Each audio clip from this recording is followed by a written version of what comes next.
மேலும் 8 நாட்கள் பயணமாக சர்வதேச விண்வெளி நிலையத்துக்கு போன சுனிதா வில்லியம்ஸும் புஜ் வில்மரும் அங்க கிட்டத்தட்ட 9 மாதங்கள் மாட்டியிருந்தாங்க.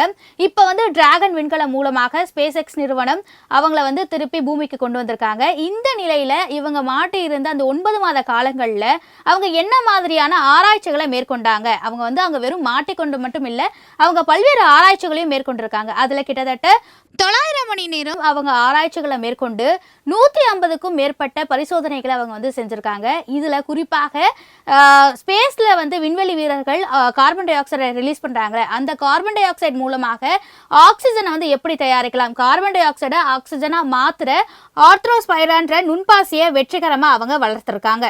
ஆர்த்ரோஸ்பைராசி அப்படின்ற நுண்பாசியை வெற்றிகரமாக வளர்த்திருக்கிற இவங்க சைக்கிளிங், துடுப்பு போடுதல் உள்ளிட்ட உடற்பயிற்சிகளை ஒருங்கிணைச்சு செய்யக்கூடிய E4D அப்படின்ற கருவியை சர்வதேச விண்வெளி நிலையத்தில் கண்டுபிடிச்சிருக்காங்க, அதாவது வடிவமைச்சிருக்காங்க. நீரை சுத்திகரிக்கிற முறை, வெப்ப மேலாண்மை ஆகியவற்றுக்கு தேவையான கருவியை சுனிதா வில்லியம்ஸ் வெற்றிகரமாக வடிவமைச்சிருக்கிறதா நாசா தெரிவிச்சிருக்காங்க.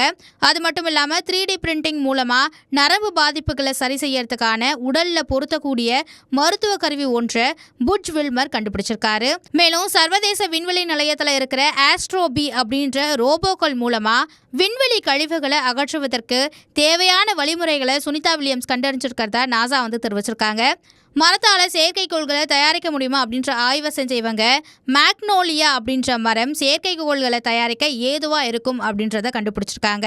விண்வெளியில உணவு, மருந்துகள் மற்றும் பிற பொருட்களை நுண்ணுயிர்கள் மூலமா எப்படி தயாரிக்கலாம் அப்படின்ற ஆய்வை சுனிதா வில்லியம்ஸ் மேற்கொண்டதா நாசா தெரிவிச்சிருக்கு.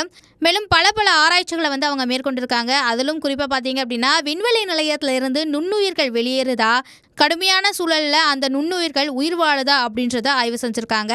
அதாவது நிலவு மற்றும் செவ்வாய்க்கு மனிதர்கள் செல்லும் போது நுண்ணுயிர்கள் பரவுவதை தடுக்க எவ்வாறு நடவடிக்கை எடுக்கலாம் அப்படின்றதையும் அவங்க ஆய்வு செஞ்சிருக்காங்க.